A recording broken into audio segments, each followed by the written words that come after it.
15 अप्रैल 2023 रात के 10 बज रहे थे। एक सफेद जीप से 2 कैदी उतरते हैं। दोनों के हाथ हथकड़ी से बंधे हैं। ये कोई आम मुजरिम नहीं थे। मीडिया के लोग माइक लेकर उनकी तरफ दौड़ते हैं। सवाल पूछे जाते हैं और तभी गोलियों की वो तड़तड़ाहट जिसने सिर्फ 9 सेकंड में पूरे भारत को सन्न कर दिया। 3 नौजवान शूटर्स जिन्होंने पुलिस के कड़े घेरे को तोड़कर भारत के सबसे खूंखार माफिया सरगना अतीक अहमद और उसके भाई अशरफ के सिर में सटाकर गोली मार दी थी। कैमरे में कैद हुई ये हत्या एक झटके में अंजाम दी गई। इस घटना ने पूरे देश को हिला डाला।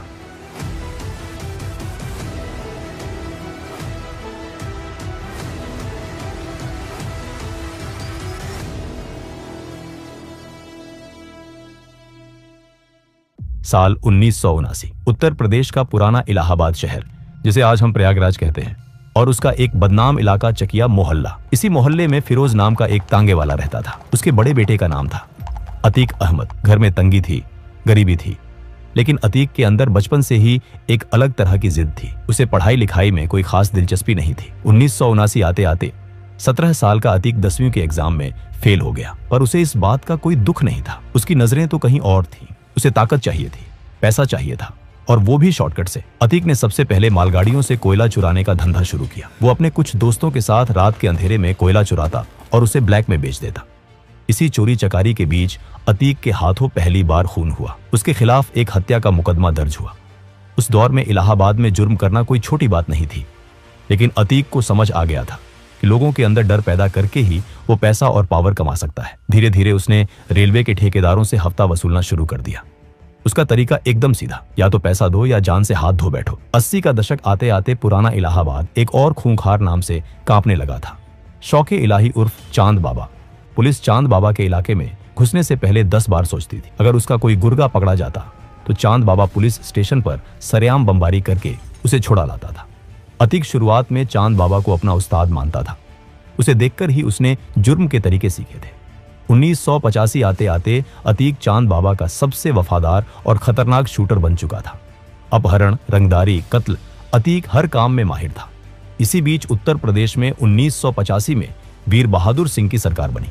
राज्य में फैलते जंगल राज को रोकने के लिए 1986 में यूपी का पहला गैंगस्टर एक्ट लागू किया गया। चांद बाबा जैसे दिग्गजों के मौजूद रहते हुए उत्तर प्रदेश के इतिहास का पहला गैंगस्टर एक्ट लगा अतीक अहमद पर। पुलिस ने रातों रात अतीक को उसके घर से उठाया और एक गुप्त स्थान पर ले गई। 3 दिन तक अतीक का कोई अता पता नहीं था।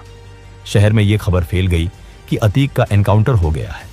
लेकिन यहीं से खेल में एक नया मोड़ आया। इलाहाबाद के एक रसूखदार सांसद, जिनके पास उस दौर की सबसे महंगी गाड़ियां हुआ करती थीं, उनके दिल्ली दफ्तर से सीधा फोन लखनऊ सेक्रेटेरिएट पहुंचा। लखनऊ से कॉल कनेक्ट हुआ सीधे इलाहाबाद पुलिस चीफ के केबिन तक। वो लड़का हमारा है, उसे कुछ नहीं होना चाहिए। फोन पर एक भारी आवाज गूंजी। दोपहर होते होते अतीक अहमद इलाहाबाद की सड़कों पर सीना ताने आजाद घूम रहा था। उस दिन अतीक को एक बात समझ आ गई थी, अगर हमेशा के लिए पुलिस और कानून से बचना है तो खुद सिस्टम का हिस्सा बनना पड़ेगा। साल 1989। इलाहाबाद में चांद बाबा म्यूनिसिपैलिटी का चुनाव जीत चुका था और अब उसकी नजरें विधानसभा पर थीं। समाजवादी पार्टी के संस्थापक मुलायम सिंह यादव जानते थे कि चांद बाबा की पॉपुलैरिटी और खौफ दोनों चरम पर हैं। उन्होंने चांद बाबा को इलाहाबाद वेस्ट सीट से टिकट का ऑफर दिया। चांद बाबा ने मुलायम सिंह से कहा, नेताजी, मेरा एक चेला है अतीक, बहुत धार है उसमें, उसे टिकट दे दीजिए। मुलायम सिंह, जो राजनीति के कच्चे खिलाड़ी नहीं थे, उन्होंने मुस्कुराते हुए जवाब दिया, चांद, अगर तुमने उस लड़के को विधानसभा भेज दिया तो कल वो तुमसे बड़ा हो जाएगा, तुम्हारा कद छोटा पड़ जाएगा। ये चुनाव तुम खुद लड़ो। चांद बाबा ने फिर तय किया कि वो खुद इलाहाबाद वेस्ट से लड़ेगा। जब अतीक को यह बात पता चली कि चांद बाबा ने उसे टिकट नहीं दिया तो वो भड़क उठा। अतीक ने अपने ही गुरु के खिलाफ इंडिपेंडेंट कैंडिडेट्स नॉमिनेशन पेपर भर दिया। चुनाव हुए। वोटिंग के नतीजे आने से 4 दिन पहले ही हवा का रुख अतीक की तरफ मुड़ चुका था। चांद बाबा समझ गया कि ये तांगे वाले का लौंडा अब उसके हाथ से निकल चुका है। उसने अतीक को खत्म करने का मौत का फरमान जारी कर दिया। इलाहाबाद वेस्ट का एक ढाबा में अतीक अपने गैंग के साथ चाय पी रहा था। चांद बाबा को भनक लग गई। वो अपनी हथियारों से लैस फौज लेकर वहां पहुंचा, लेकिन अतीक को इस हमले का पहले से अंदाजा था। जैसे ही चांद बाबा वहां पहुंचा, चारों तरफ से गोलियों की बारिश हुई। अतीक की बंदूक से निकली गोलियों ने चांद बाबा के सीने को छलनी कर दिया। गुरु अपने ही चेले के हाथों सड़क पर तड़प तड़प कर मारा गया। अगले 1 हफ्ते के अंदर अतीक के गुर्गों ने गिद्धों की तरह चांद बाबा के गैंग के हर एक आदमी को चुन चुन कर मौत के घाट उतार दिया। चुनाव के नतीजे आए। अतीक अहमद पहली बार इलाहाबाद वेस्ट से विधायक बन चुका था। अब वो सिर्फ एक माफिया नहीं था, वो माननीय अतीक अहमद था। विधायक बनने के बाद अतीक का खौफ पूरे इलाहाबाद में फैल गया। जिस रेलवे यार्ड से वो कभी लोहे के टुकड़े चुराता था, अब उस पूरे रेलवे स्क्रैप का टेंडर सिर्फ अतीक के नाम पर छूटता था। दहशत इस कदर थी कि कोई दूसरा ठेकेदार अतीक के सामने टेंडर का फॉर्म भरने की हिम्मत तक नहीं जुटा पाता था। 1991 और 1993 के चुनाव उसने लगातार जीते। उसके पास अब 120 से ज्यादा शार्प शूटर्स की एक पूरी प्राइवेट आर्मी थी। अतीक जल्द ही मुलायम सिंह यादव की समाजवादी पार्टी के करीब आ गया। समाजवादी पार्टी का साथ मिलते ही अतीक का कद बहुत बड़ा हो गया। वो चौथी बार विधायक बना। विधायक की कुर्सी पर बैठकर उसने सैकड़ों लोगों की जमीनों, मकानों और दुकानों पर रातों रात कब्जा कर लिया। इसी दौरान 1995 में यूपी की राजनीति में एक ऐसा कांड हुआ जिसने पूरे देश को हिलाकर रख दिया। इसे गेस्ट हाउस कांड कहा जाता है। उस वक्त यूपी में एसपी और बीएसपी की गठबंधन सरकार थी, लेकिन बीएसपी सुप्रीमो मायावती इस गठबंधन को तोड़ना चाहती थी। 2 जून 1995 को मायावती लखनऊ के स्टेट गेस्ट हाउस में अपने विधायकों के साथ मीटिंग कर रही थी। जब एसपी के नेताओं को भनक लगी कि सरकार गिरने वाली है, तो वो बौखला गए। अतीक अहमद के नेतृत्व में एसपी के गुंडों और विधायकों की एक भारी भीड़ ने गेस्ट हाउस पर हमला कर दिया। दरवाजे तोड़े गए, गालियां दी गईं और मायावती के साथ बदसलूकी की कोशिश की गई। अगर उस दिन कुछ पुलिस अफसर बीच बचाव न करते तो बहुत अनर्थ हो सकता था। इस घटना ने साबित कर दिया कि सत्ता के नशे में अतीक और उसके जैसे बाहुबली लोकतंत्र को जूते की नोक पर रखते थे। उसी साल 1996 में सिविल लाइंस इलाके में एक मशहूर व्यापारी अशोक साहू की दिन दहाड़े हत्या कर दी गई। इस मर्डर को अंजाम दिया था अतीक के छोटे भाई खालिद अजीम उर्फ अशरफ ने। पुलिस अशरफ को पकड़ने दौड़ी, लेकिन जब रिकॉर्ड खंगाले गए तो पुलिस अधिकारियों के पैरों तले जमीन खिसक गई। जिस वक्त अशोक साहू के सीने में गोलियां उतारी जा रही थी, सरकारी कागजों के मुताबिक अशरफ उस वक्त चंदौली जेल की सलाखों के पीछे बंद था। अतीक ने जेल के पूरे सिस्टम को खरीद लिया था। अशरफ की जगह कोई और शख्स अशरफ के नाम पर जेल में हाजिरी लगा रहा था। 2000 का दशक आते आते अतीक इलाहाबाद का बेताज बादशाह बन चुका था। लेकिन 2002 का साल आते आते उत्तर प्रदेश की गद्दी पर मायावती विराजमान हो चुकी थी। मायावती के शासन में अपराधियों पर नकेल कसना शुरू हुई। अतीक पर एक ही दिन में 113 से ज्यादा मुकदमे दर्ज किए गए। इलाहाबाद में लालजी शुक्ला जैसे तेजतर्रार पुलिस अफसर को अतीक के पीछे लगा दिया गया। 7 अगस्त 2002 इलाहाबाद हाई कोर्ट में अतीक की पेशी थी। अचानक कोर्ट परिसर में एक जोरदार बम धमाका हुआ। कई पुलिस वाले लहूलुहान होकर गिर पड़े, लेकिन इसमें अतीक को कुछ नहीं हुआ। अतीक ने मीडिया के सामने बयान दिया, ये पुलिस और मायावती सरकार मुझे मरवाना चाहती है। लालजी शुक्ला ने मुझ पर बम फेंकवाया है। लेकिन जब पुलिस ने जांच की और 1 लाख नाम के एक शख्स को गिरफ्तार किया, तो जो सच सामने आया उसने सबको चौंका दिया। ये बम धमाका खुद अतीक और उसके पिता ने पुलिस पर दबाव बनाने और जनता की सिंपैथी बटोरने के लिए करवाया था। जब पत्रकारों ने इंस्पेक्टर लालजी शुक्ला से पूछा कि क्या उन्होंने बम फेंकवाया था, तो शुक्ला ने मुस्कुराते हुए जवाब दिया, अगर मैं बम फेंकवाता तो अतीक अहमद जिंदा नहीं बचता। इसके बाद 2004 के लोकसभा चुनाव में मुलायम सिंह यादव ने अतीक को फूलपुर सीट से टिकट दे दिया, जिस सीट से कभी पंडित जवाहरलाल नेहरू चुनाव जीतकर देश के प्रधानमंत्री बने थे। उसी सीट से अब एक ऐसा इंसान चुनाव लड़ रहा था जिसके ऊपर हत्या और अपहरण के दर्जनों केस थे। अतीक ये चुनाव लगभग 64,000 वोटों से जीत गया। वो अब सांसद था। सांसद बनने के बाद इलाहाबाद वेस्ट की उसकी विधायक वाली सीट खाली हो गई। अतीक ने सोचा कि वो दिल्ली में बैठकर राज करेगा और इलाहाबाद की सीट अपने छोटे भाई अशरफ को दे देगा। उसने अशरफ को उस सीट से उपचुनाव में उतार दिया, लेकिन यहीं से अतीक की बर्बादी की स्क्रिप्ट लिखी जानी शुरू हुई। अशरफ के खिलाफ बीएसपी ने एक युवा नेता को टिकट दिया जिसका नाम था राजू पाल। राजू पाल खुद कोई दूध का धुला नहीं था, वो एक हिस्ट्री शीटर था। कभी राजू अतीक के ही गैंग के लिए काम करता था, लेकिन उसमें एक बात थी, वो अतीक से डरता नहीं था। जब उपचुनाव के नतीजे आए तो अतीक के पैरों तले से जमीन खिसक गई। उसका भाई अशरफ बीएसपी के राजू पाल से चुनाव हार गया। ये अतीक के लिए सिर्फ एक हार नहीं थी, ये उसके गुरूर पर एक तमाचा था। जिस इलाहाबाद में लोग उसके नाम से थरथर कांपते थे, वहां कोई उसके भाई को कैसे हरा सकता है। अतीक को लगा कि अगर उसने राजू पाल को नहीं हटाया तो शहर से उसका खौफ खत्म हो जाएगा। 25 जनवरी 2005 राजू पाल अपनी गाड़ी से जा रहे थे, तभी अतीक के शूटरों ने भरे बाजार उनकी गाड़ी को घेर लिया और AK-47 से गोलियों की बारिश कर दी। राजू पाल के शरीर में 19 गोलियां उतारी गईं। उसके समर्थक उसे लहूलुहान हालत में ऑटो में डालकर अस्पताल की तरफ भागे।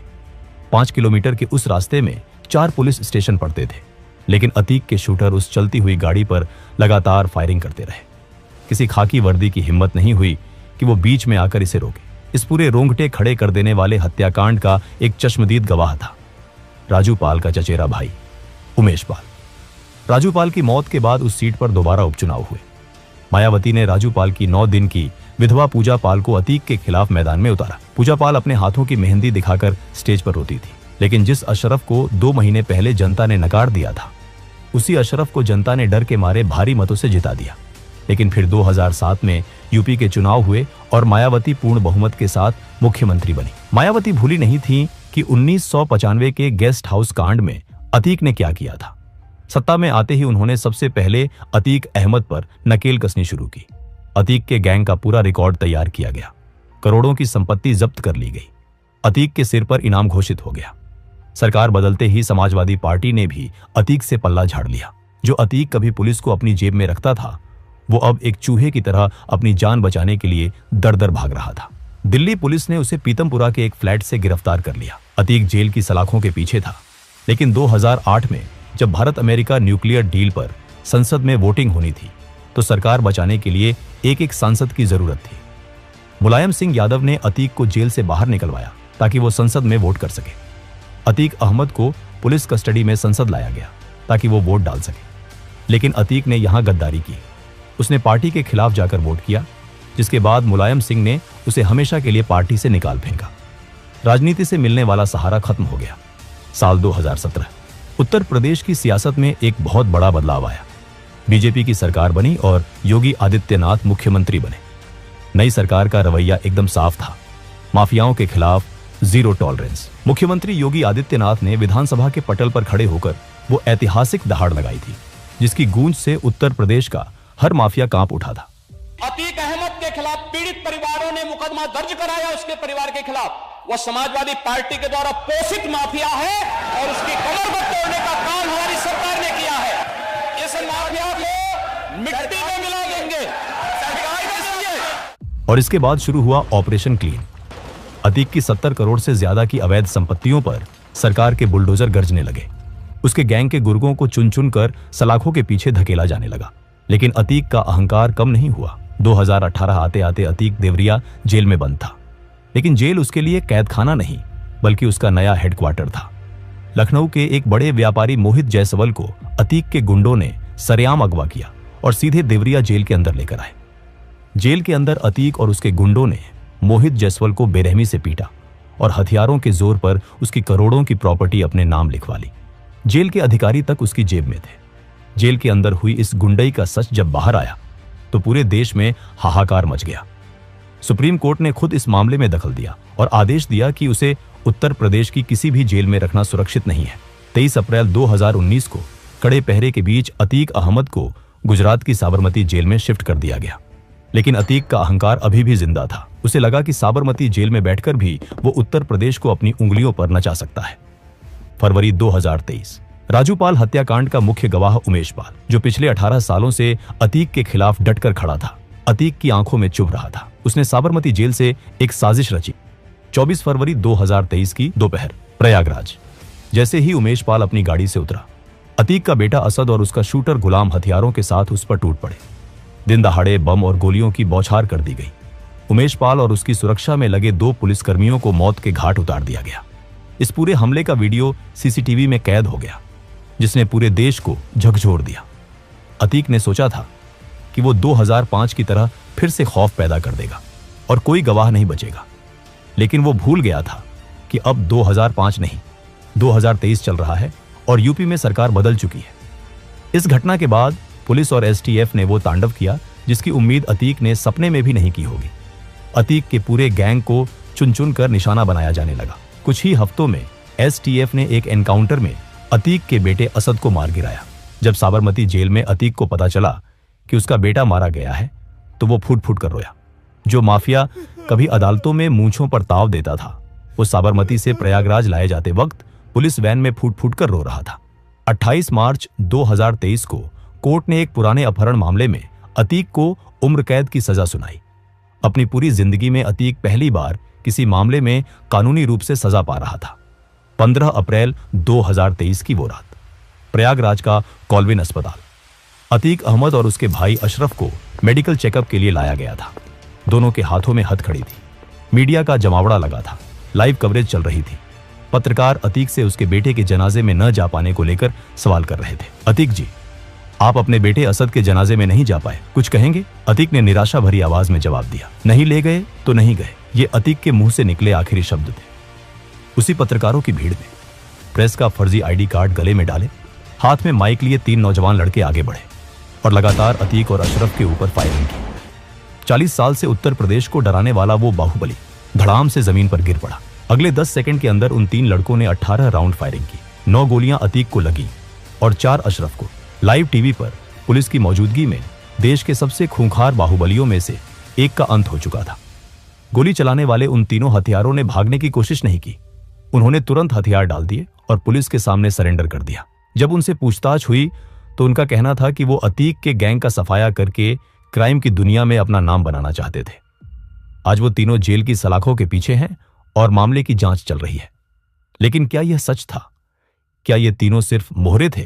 पूछताछ में अतीक ने कई पॉलिटिशियंस, बड़े बिल्डर्स और भ्रष्ट अधिकारियों के राज्य खोलने की धमकी दी थी। क्या उनमें से किसी ने अपने राज्य दफन करने के लिए अतीक को हमेशा के लिए खामोश कर दिया? यह सवाल आज भी हवा में तैर रहा है। जांच एजेंसियों की चार्जशीट में जांच के दौरान यह चौंकाने वाला खुलासा हुआ कि अतीक अहमद के तार सीमा पार पाकिस्तान की कुख्यात खुफिया एजेंसी ISI और आतंकी संगठन लश्कर-ए-तैयबा से जुड़े हुए थे। पंजाब के रास्ते ड्रोन से जो हथियार गिराए जाते थे वो अतीक के गैंग तक पहुंचते थे। जिन हथियारों की कंसाइनमेंट सरहद पार से आती थी उसका सीधा इस्तेमाल हमारे ही देश की धरती पर बेगुनाहों का खून बहाने के लिए किया जाता था।